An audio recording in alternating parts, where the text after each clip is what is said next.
ഇന്നത്തെ സ്പെഷ്യൽ ഖത്തറിലെ ഞങ്ങളുടെ ഓണം വിശേഷമാണ്. നമുക്കിവിടെ ഫാമിലി ഒന്നും ഇല്ലാത്തതുകൊണ്ട് നമ്മുടെ ഫ്രണ്ട്സ് തന്നെയാണ് നമ്മുടെ ഫാമിലി. ഓണത്തിനായാലും വിഷുവിനായാലും ഞങ്ങൾ കുറച്ച് മലയാളി ഫ്രണ്ട്സും അതുപോലെ തന്നെ ഞങ്ങളുടെ കുറച്ച് നോർത്ത് ഇന്ത്യൻ ഫ്രണ്ട്സും എല്ലാവരും കൂടെ ഒത്തുചേർന്ന് ഒരു സദ്യ ഉണ്ടാക്കി കഴിക്കൽ പതിവാണ്. നേരത്തെ കൂട്ടി തന്നെ നമ്മൾ ഡിസൈഡ് ചെയ്യും ആരൊക്കെ എന്താണ് ഉണ്ടാക്കുന്നത് എന്ന്. എന്നിട്ട് ഞങ്ങൾ എല്ലാവരും കൂടെ ഒന്നിച്ച് ഒരു ഫ്രണ്ടിന്റെ വീട്ടിൽ ഒത്തുചേരലാണ് സാധാരണത്തെ പതിവ്. അത് ഇത്തവണയും മുടങ്ങിയില്ല. ഇത്തവണ സദ്യയുടെ മെയിൻ താരങ്ങളായ സാമ്പാറും കൂട്ടുകറിയാണ് ഞങ്ങൾ ഉണ്ടാക്കി കൊണ്ടുപോകേണ്ടത്. നാട്ടിൽ നിന്നും ഖത്തറിലോട്ട് അമ്മ കൂടെ വന്നതുകൊണ്ട് തന്നെ ആ വെല്ലുവിളി ഞാൻ നെഞ്ചു വിരിച്ച് സ്വീകരിച്ചു. ഇത്തവണ വെറും ഹെൽപ്പറായിട്ട് മാത്രമാണ് ഞാൻ ആക്ട് ചെയ്തത്. ബാക്കി എല്ലാ വെപ്പും അമ്മയാണ് ചെയ്തത്. കട്ടിംഗ് ആൻഡ് ക്ലീനിങ് മാത്രമായിരുന്നു എന്റെ ഡിപ്പാർട്ട്മെന്റിൽ ഉണ്ടായിരുന്നത്. ഞങ്ങളുടെ ഫ്രണ്ട്സിൽ പലരും മലബാർ സൈഡിലുള്ളവരാണ്. ഞങ്ങൾ മാത്രമാണ് പാലക്കാടിൽ നിന്നും. അതുകൊണ്ട് തന്നെ ഇത്തവണത്തെ സാമ്പാർ കുറച്ച് വെറൈറ്റി സാമ്പാറായിരുന്നു. അമ്മയുടെ സ്പെഷ്യൽ പാലക്കാടൻ സാമ്പാറായിരുന്നു. ഈ ടേസ്റ്റ് ഡിഫറൻസ് സാമ്പാറിൽ മാത്രമല്ല കേട്ടോ, കൂട്ടുകറിയിലും ഉണ്ടായിട്ടുണ്ട്. ഓരോ നാട്ടിലും ഒരേ സാധനങ്ങൾ ഉണ്ടാക്കുന്നത് പല വിധത്തിലാണ്. അതുകൊണ്ട് തന്നെ പാലക്കാടൻ രീതിയിലുള്ള കൂട്ടുകറിയും ഡിഫറെന്റ് ആയിരുന്നു ആൻഡ് സാമ്പാറും ഡിഫറെന്റ് ആയിരുന്നു. ഓണത്തിന് ഇവിടെ ലീവ് ഇല്ലാത്തതുകൊണ്ട് സെയിം തിരുവോണം ദിവസം തിരുവോണം ആഘോഷിക്കുന്നത് വളരെ റെയർ ആയിട്ടാണ്. സാധാരണഗതിയിൽ ഫ്രൈഡേസ് ആണ് ഞങ്ങൾ ഓണം ആഘോഷിക്കാറ്. അങ്ങനെ നമ്മുടെ സാമ്പാറും കൂട്ടുകറിയും ഒക്കെ റെഡിയായതിനു ശേഷം നമ്മുടെ നെക്സ്റ്റ് ടാസ്ക് ആയ ഉടുത്തൊരുങ്ങൽ പരിപാടിയിലോട്ട് കടന്നു. നമ്മുടെ ഇപ്പത്തെ ട്രെൻഡിങ് സോങ് ആയിട്ടുള്ള ഏത് മൂഡ് സോങ്ങിൽ പറയുന്നത് പോലെ പട്ടുപാവാട ആൻഡ് സാരി മൂഡിലാണ് നമ്മളിപ്പോ. ഇത്തവണ ഫോർ എ ചേഞ്ച് ഞാൻ എന്റെ ഡ്രസ്സും അതുപോലെ തന്നെ മക്കളുടെ ഡ്രസ്സും കുറച്ച് നേരത്തെ കൂട്ടി തന്നെ സെറ്റാക്കി വെച്ചു.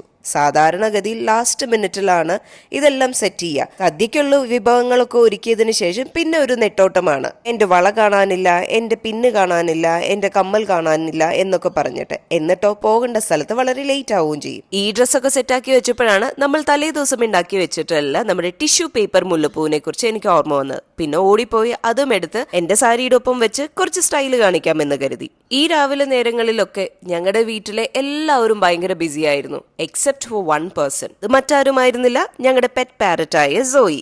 അവളുടെ മെയിൻ ഹോബി എന്ന് പറയുന്നത് ഞങ്ങളുടെ തിരക്കും ബഹളവും ഒക്കെ ഇതുപോലെ റിലാക്സ്ഡ് ആയിട്ട് ഇരുന്ന് കണ്ട് ആസ്വദിക്കുക എന്നുള്ളതാണ്. ഞങ്ങൾ ഒത്തുചേരേണ്ട ഡെസ്റ്റിനേഷൻ തൊട്ടുമുകളിലെ ഫ്ലോർ ആയതുകൊണ്ട് നമ്മൾ ഉണ്ടാക്കിയിട്ടുള്ള സാമ്പാറും കൂട്ടുകറിയും ഒക്കെ പൊക്കി പിടിച്ചുകൊണ്ട് പോവുകയാണ് ഇത്. സാധാരണ എപ്പോഴും നമ്മൾ ഉച്ചയോടെയാണ് എല്ലാവരും കൂടെ ഒത്തുചേരുന്നത്. വീട്ടിൽ നിന്നും എല്ലാ കറികളും ഉണ്ടാക്കിയതിനു ശേഷം ഒരു ഉച്ചയാകുമ്പോഴത്തേന് എല്ലാവരും കൂടെ ഒത്തുചേരുക. അതിനുശേഷം ഞങ്ങൾക്ക് കുറച്ച് ഫോട്ടോ സെഷൻസ് ഒക്കെ ഉണ്ടാവും. സാരി ഉടുക്കുന്നത് വല്ലപ്പോഴും അല്ലേ, അപ്പൊ പിന്നെ സ്റ്റൈല് കാണിച്ച് കുറച്ച് ഫോട്ടോസ് ഒക്കെ ഞങ്ങൾ എടുത്തു വെക്കും എല്ലാ കൊല്ലവും. ഇത് കഴിയുമ്പോഴത്തേനും നമ്മുടെ ആഘോഷം സ്റ്റാർട്ട് ചെയ്യും. ആഘോഷം എന്ന് പറയുന്നത് ഞങ്ങളുടെ ആഘോഷങ്ങൾ വളരെ സിമ്പിൾ ആണ്. അതായത് എല്ലാവരും കൂടി ഗ്യാദർ ചെയ്ത് കുറെ ചിറ്റ്ചാറ്റ് ചെയ്യും.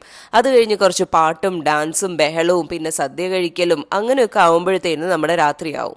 ഇത്തവണയും വലിയ മാറ്റങ്ങളൊന്നും ഉണ്ടായിരുന്നില്ല. ആകെയുള്ള മാറ്റം എന്താന്ന് വെച്ച് കഴിഞ്ഞാൽ ഞങ്ങളുടെ കുറച്ച് നല്ല ഫ്രണ്ട്സ് നാട്ടിലായിരുന്നു. അതുപോലെ തന്നെ 2-3 ഫ്രണ്ട്സ് ആൻഡ് ഫാമിലി ഖത്തറിൽ നിന്നും റീലൊക്കേറ്റ് ചെയ്ത് മറ്റ് കൺട്രീസിലോട്ട് പോവുകയും ചെയ്തു. നമ്മൾ സാധാരണ പറയുന്നത് പോലെ this is life and we need to move on. നമ്മുടെ കൂടെ ഇല്ലാത്ത ഫ്രണ്ട്സിനെയൊക്കെ ഒരുപാട് മിസ് ചെയ്തുകൊണ്ട് നമ്മൾ കൂടെയുള്ള എല്ലാ ഫ്രണ്ട്സും കൂടെ ഓണത്തിനെ ഒരു ആഘോഷമാക്കാൻ തന്നെ തീരുമാനിച്ചു. ഞങ്ങളുടെ ഫോട്ടോ സെഷൻ ഒക്കെ കഴിഞ്ഞപ്പോഴത്തേനും ചെറിയ കുട്ടികൾക്ക് എല്ലാവർക്കും വിശന്നു തുടങ്ങി. അപ്പൊ പിന്നെ ഇലയിട്ട് നമ്മുടെ സദ്യ വിളമ്പി തുടങ്ങി. സദ്യ വിളമ്പി തീരുന്നതിന് മുന്നേ തന്നെ അവനവന്റെ സീറ്റ് പിടിക്കാനായിട്ട് പ്ലേ റൂമിൽ നിന്ന് ഓടി വന്ന കുറച്ച് ആൾക്കാരും ഉണ്ട് ഇവിടെ. കുട്ടികൾക്കായിരുന്നു ആദ്യത്തെ റൗണ്ട് സദ്യ നമ്മൾ കൊടുത്തിരുന്നത്.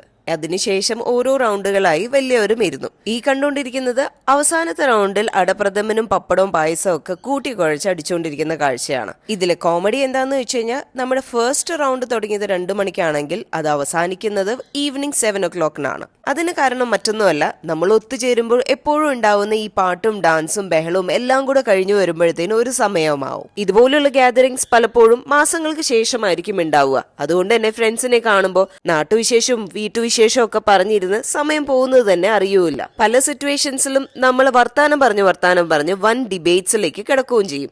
അങ്ങനെ ഞങ്ങളുടെ ഇത്തവണത്തെ ഓണവും ചിരിയും കളിയും ബഹളവും പാട്ടും ഡാൻസും ഒക്കെ ആയിട്ട് വളരെ ബ്യൂട്ടിഫുൾ മെമ്മറീസ് ഞങ്ങൾ ക്രിയേറ്റ് ചെയ്തെടുത്തു. ഖത്തറിലെ ലിമിറ്റേഷൻസിൽ നിന്നുകൊണ്ടും ഇത്തവണത്തെ ഓണവും ഒരു പിക്ചർ പെർഫെക്റ്റ് ഓണമാക്കി മാറ്റാൻ ഞങ്ങളെ കൊണ്ട് കഴിഞ്ഞു. ഇനി അടുത്ത സെലിബ്രേഷനായ വിഷുവിനായിട്ട് ഞങ്ങൾ എല്ലാവരും കാത്തിരിക്കുന്നു.